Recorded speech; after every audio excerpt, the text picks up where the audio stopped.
कल्पना कीजिए ऐसी दुनिया की जहां आसमान हरे रंग का हो, बारिश पत्थरों की होती हो और 450 डिग्री सेल्सियस में भी हमेशा बर्फ जमी रहती हो।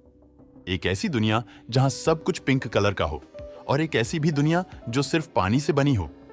तो चले आज आपको ले चलते हैं एक अद्भुत, रहस्यमय और अविश्वसनीय दुनिया में, जहां आप चलेंगे ब्रह्मांड के उन ग्रहों की दुनिया में जो विज्ञान की हर सीमा को चुनौती देते हैं। चलो शुरुआत करते हैं। हमेशा गायब रहने वाले एक अदृश्य ग्रह से नंबर 1 केपलर 1b हमारी पृथ्वी से करीब 700 लाइट ईयर दूर ड्रेगा कॉन्स्टेलेशन में मौजूद है। दोस्तों, ये एक गैस जायंट है और इसकी खास बात यह है कि अगर आधुनिक उपकरणों का उपयोग ना किया जाए तो ये ग्रह कभी दिखेगा ही नहीं। जी हाँ दोस्तों, ये ग्रह गहरे अंधेरों में घिरा रहता है और एक काले कोयले की तरह घूमता रहता है। दोस्तों, आमतौर पर जब भी किसी तारे का प्रकाश किसी ग्रह पर पड़ता है तो दूर से भी वो ग्रह तारे की तरह चमकता दिखाई देता है। वो ग्रह रोशनी को रिफ्लेक्ट जरूर करता है, लेकिन इस ग्रह की खास बात यह है कि वो अपने तारे से आने वाली पूरी 100% रोशनी को अब्सॉर्ब कर लेता है। हमारे वैज्ञानिक का मानना है कि इस ग्रह पर ज्यादा मात्रा में स्ट्रेंज गैस मौजूद है और ये गैस इस ग्रह पर पड़ने वाली रोशनी को अब्सॉर्ब तो कर लेती है लेकिन रिफ्लेक्ट नहीं होने देती, और इसी कारण ये ग्रह इतना काला है, इतना इनविजिबल है। नंबर 2, अब तक तो हमने सिर्फ प्लैनेट्स के बारे में जाना, लेकिन दोस्तों कभी आपने प्लैनेट्स का नाम सुना है?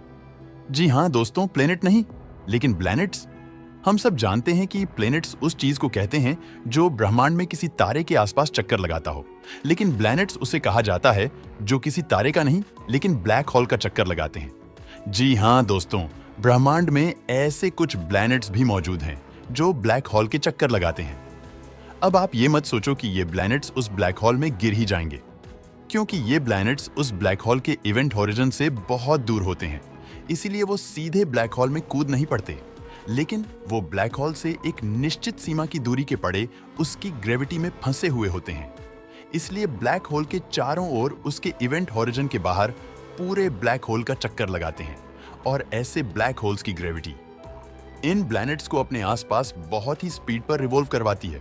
और अगर ऐसे किसी प्लेनेट पर हम पृथ्वीवासी इंसान कुछ ही दिन अगर बिताएं तो वो दिन पृथ्वी के कई सालों के बराबर होंगे। नंबर 3 दोस्तों, इस तस्वीर को देखने पर आपको लगा होगा कि ये तो हूबहू हमारे प्लेनेट जुपिटर से मिलता जुलता है, लेकिन दोस्तों ये तस्वीर है ग्लिस 504b प्लेनेट की, और ये प्लेनेट हमारी पृथ्वी से करीब 57 लाइट ईयर दूर है, और हमारे एस्ट्रोनॉमर्स इस ग्रह को पिंक जुपिटर के नाम से भी जानते हैं। जी हाँ दोस्तों, ये पूरा पिंकिश है, इसलिए हो सकता है कि ये लड़कियों को काफी पसंद आए, और ना सिर्फ ये देखने में ही जुपिटर जैसा लगता है, लेकिन इस ग्रह की भी कोई भी सरफेस नहीं है।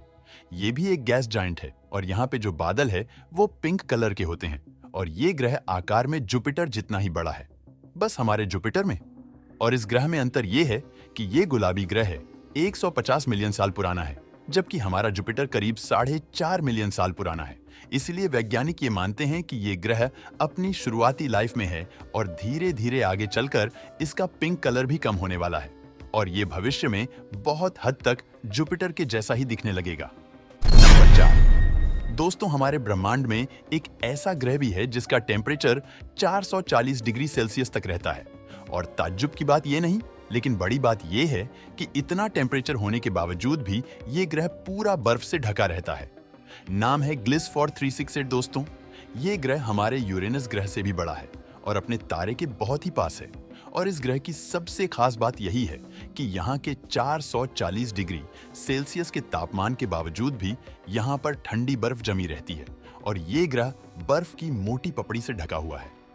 अब इतनी गर्मी और इतना बर्फ, आखिर इन दोनों का तालमेल कैसे हो पाया? दोस्तों, हम में से कोई भी ये समझ सकता है कि इतने ज्यादा तापमान में कभी बर्फ रह ही नहीं सकती। पारा 0 डिग्री सेल्सियस से थोड़ा ऊपर जाए कि बर्फ पिघलना शुरू हो जाती है। लेकिन दोस्तों, यहाँ पर हमारी केमिस्ट्री की नॉलेज थोड़ी गड़बड़ हो जाती है। आपको याद रहे कि बर्फ तभी बन पाती है जबकि लिक्विड के मॉलिक्यूल्स एक दूसरे के पास आकर एक बांड में एक समान जुड़ नहीं जाते, और मॉलिक्यूल्स एक दूसरे के पास तभी आते हैं जब तापमान बहुत ही कम हो या फिर जबरन प्रेशर देकर उन मॉलिक्यूल्स को करीब लाया जा रहा हो। अब इस ग्रह का दोस्तों एटमॉस्फेरिक प्रेशर इतना ज्यादा है कि कार्बन मोनोऑक्साइड में से ऑक्सीजन टूटकर अलग हो जाती है और 2 हाइड्रोजन एटम्स के साथ पानी के मॉलिक्यूल्स बना देती है। और इस ग्रह के तापमान का है टेम्परेचर पानी के मॉलिक्यूल्स को कॉम्प्रेस्ड कर देता है और इसी वजह से 440 डिग्री सेल्सियस में भी यहाँ पर पानी बर्फ के रूप में ही रहता है। नंबर 533 सूरज वाला ग्रह दोस्तों, हम रोज सूर्योदय और सूर्यास्त देखते हैं और ऐसा दिन में एक ही बार होता है क्योंकि हमारे पास एक ही सूरज है। लेकिन क्या हो अगर सुबह सुबह एक सूरज उगे, फिर दूसरा सूर्योदय हो और फिर तीसरी बार सूर्योदय हो? ऐसे ही एक एक करके 3 बार सूर्यास्त होता है। ऐसा ही कुछ होता है HD188-753ab पर यह ग्रह एक ट्रिपल स्टार सिस्टम में मौजूद है जहां पर 3 तारे हैं और ये ग्रह 3 तारों का चक्कर लगाता है। और दोस्तों इसीलिए इस ग्रह की इसी खूबी के कारण इस ग्रह पर ब्रह्मांड के 3 सूर्योदय और 3 सूर्यास्त दिखाई देते हैं। पर अच्छा, अभी आपको ले जाते हैं एक बहुत ही बड़े वाले प्लेनेट पे जहां पर इतने सारे जंगल हैं जिसकी हम कल्पना भी नहीं कर सकते।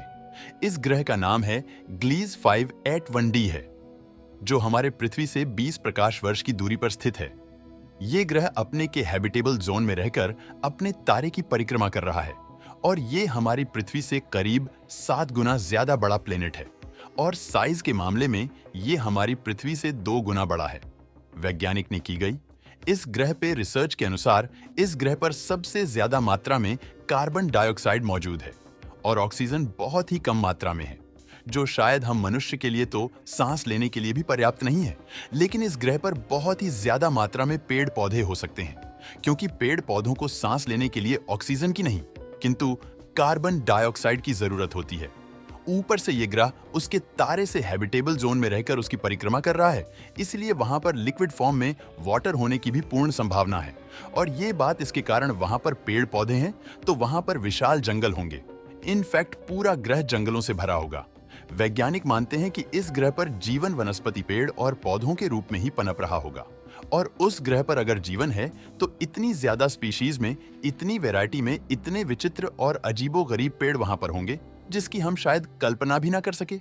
और यहाँ पर इस कारण बहुत ही मात्रा में खनिज भी मिल सकते हैं। तो दोस्तों आज के लिए इतना ही। आपको कौन सा ग्रह पसंद आया हमें कमेंट करके जरूर बताएं।